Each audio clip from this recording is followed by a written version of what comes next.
Hello. हम लोग आ गए हैं बातचीत का सारांश लेकर इसके पहले जो 2 वीडियो था वो हम लोग ऑब्जेक्टिव किए हैं। 12 ऑब्जेक्टिव कर लिए हैं जो वीवीआई ऑब्जेक्टिव बनते हैं वो सब हम लोग कर लिए हैं। अब देख लेते हैं हम लोग सारांश। बहुत ही मतलब कि छोटा करके सारांश बताए हैं। अगर ये आप लोग याद कर ले तो या सुन लोगे तो यार याद हो जाएगा। ठीक, तो स्टार्ट करते हैं हम लोग और थोड़ा समझते हुए चलेंगे। बातचीत बालकृष्ण भट्ट सारांश। ओके, हम लोग मतलब कि क्लास 10th और 12th इस चैनल पे तैयारी करवाते हैं सब सब्जेक्ट। ओके, इसलिए आप लोग इस चैनल को सब्सक्राइब कर लो अगर जो आप लोग तैयारी करना चाहते हो अच्छे से तो। ओके, थोड़ा सा लेट हो जाता है वीडियो लेकिन अब नहीं होगा। पर डे 3 वीडियो जाएगा इस चैनल पे। ओके, अगल बगल में नॉइज़ आ रहे होंगे यार, इस पर इग्नोर मारना क्योंकि गांव का माहौल है तो यहाँ पे ऐसे ही चलता है। तो स्टार्ट करते हैं हम लोग। पहला क्वेश्चन देखते हैं हम लोग बातचीत सारांश। तो हम लोगों ने पिछले वाले वीडियो में देखा था, लास्ट वीडियो में, कि बातचीत बालकृष्ण भट्ट जी के द्वारा लिखा हुआ यह एक ललित निबंध है बातचीत। अगला देख लेते हैं लोग। जन्म बालकृष्ण भट्ट जी का जन्म उत्तर प्रदेश में हुआ था 1844 ईस्वी में। 1844 ईस्वी उत्तर प्रदेश में हुआ था। ठीक, माता पार्वती, इनका माता जी का नाम था पार्वती देवी। इन्होंने इनके मन में अध्ययन की रुचि एवं लालसा जगाई थी। माता पार्वती देवी ने, हम लोग ऑब्जेक्टिव में ये क्लियर किए थे। ओके, पिता हम लोग देख लेते हैं। पिता बेनी प्रसाद भट्ट जी थे।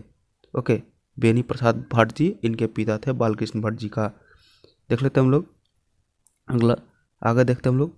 बोला जा रहा है प्रस्तुत कहानी बातचीत के लेखक बालकृष्ण भट्ट हैं। बालकृष्ण भट्ट आधुनिक काल के लेखक हैं। ये हम लोग पिछले ऑब्जेक्टिव में भी क्लियर किए थे कि आधुनिक काल के रचनाकार थे बालकृष्ण भट्ट। इसमें भी हम लोग देख लिए सारांश में। अगर आप लोग एक बार इस वीडियो को देख लोगे तो ये आप लोग को सारांश अच्छे से समझ में आ जाएगा, फिर आपको पढ़ने की कोई ज़रूरत नहीं पड़ेगी। कम से कम 15 दिन या 20 दिन पे रिवीजन करते रहोगे कोई भी चीज़ को तो वो याद रहता है, हमेशा के लिए याद हो जाता है। कम से कम 4-5 बार रिवीजन कर लेना। ओके, क्या उसके बाद हम लोग देख लेते हैं बालकृष्ण भट्ट। बालकृष्ण भट्ट जी निधन निबंध के द्वारा मनुष्य की ईश्वर द्वारा दी गई अनमोल उपहार वाक शक्ति के बारे में बताते हैं। बालकृष्ण भट्ट जी बताते हैं कि ईश्वर द्वारा दिया गया वाक शक्ति मनुष्य के एक बहुत ही बड़ा उपहार है। अगर जो वाक शक्ति नहीं होती तो आप लोग जान सकते हो यार, समझ सकते हो कि क्या होता।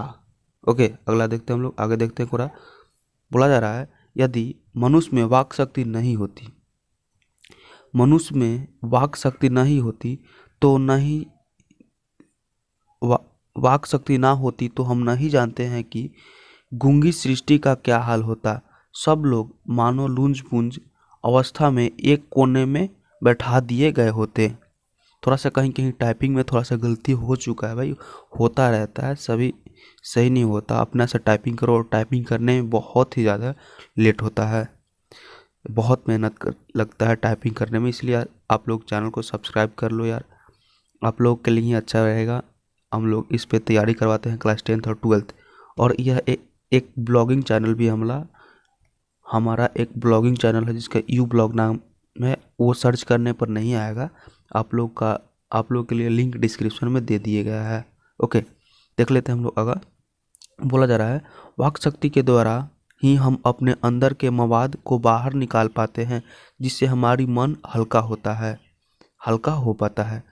हमारे मन में कितने मवाद कचरे, मतलब कि समझ सकते हो, कचरे भरे रहते हैं जिसको हम लोग किसी दूसरे को सुनाकर अपने अंदर के मन हल्का कर पाते हैं, उसी को यह समझा रहे हैं।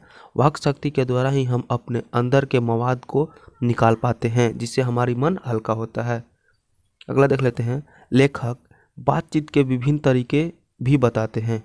बोलते हैं लेखक, जब 2 व्यक्ति आपस में बात करते हैं तो वे लोग अपने दिल की बात करते हैं। अगर उसमें तीसरा आदमी शामिल हो जाए तो अपनी बात दिल खोल कर नहीं कर पाता। अगर जो दो व्यक्ति आप लोग के मतलब चल रहा होगा, आप लोग भी कहीं दो साथ बात करते होगे तो आप लोग के अपने दिल के बात करते होगे, और जब दूसरा या तीसरा व्यक्ति मतलब तीसरा या चौथा व्यक्ति आ जाता है, उसमें शामिल हो जाता है, तो आप उस टॉपिक से भटक जाते हो, दूसरे टॉपिक पे बात करने लगते हो। इसी को बताते हैं लेखक। अगर जो दो विद्यार्थी आपस में बात करते हैं, दो विद्यार्थी आपस में बात करते हैं तो वो अपने अध्याय के अगले अध्ययन की तैयारी की चर्चा करते हैं। ये आप लोग भी करते होंगे। अगला देख लेते हैं हम लोग। अगर जब बुजुर्ग आपस में बात करते हैं तो वे लोग अपने पुराने ज़माने के बारे में बात करते हैं कि हमारा ज़माना ऐसा था, उस समय हम लोग ऐसे रहते थे, और अब के देखो तो ये क्या हो गया, मतलब कि पूरा बदल चुका है। देख लेते हैं हम लोग अगला। अगर चार व्यक्ति आपस में बात करते हैं तो उसे हम लोग राम रमोल कहते हैं। चार व्यक्ति आपस में बात करते हैं अगर जे, तो उसे हम लोग राम रमोल कहते हैं। चार क्वेश्चन है जो कि आप लोगों के लिए दिया गया है, पूछा जा रहा है। आप लोग कमेंट कर सकते हो या अपने से घर पे बना सकते हो। ये चार क्वेश्चन है, ठीक। बोला जा रहा है कि बाल कृष्ण भट्ट का जन्म कहाँ हुआ था। ये तो हम लोग कंप्लीट कर दिए थे क्वेश्चन में, सारांश में ही, स्टार्टिंग में ही। एंड दूसरा का है बाल कृष्ण भट्ट के माता जी का क्या नाम है। ये भी हम लोग कंप्लीट किए थे, मतलब समझे थे और ध्यान दिए थे। अगला देख लेते हैं, बाल कृष्ण भट्ट के पिताजी का क्या नाम है। ये भी हम लोग कंप्लीट किए थे। और राम रमोल किसे कहते हैं, ये भी। ये आप लोग घर से कमेंट कर सकते हो या आप लोग घर पे बनाकर नोट्स में लिख सकते हो और देखते रहना। ओके, और सारांश को थोड़ा सा डिटेल्स में बुक में पढ़ोगे तो अच्छे से समझ में आएगा। इसमें हम थोड़ा सा मतलब शॉर्ट तरीके से बता दिए हैं। अगर जी ये भी लिखोगे एग्जाम में तो अच्छे नंबर आएंगे। ओके,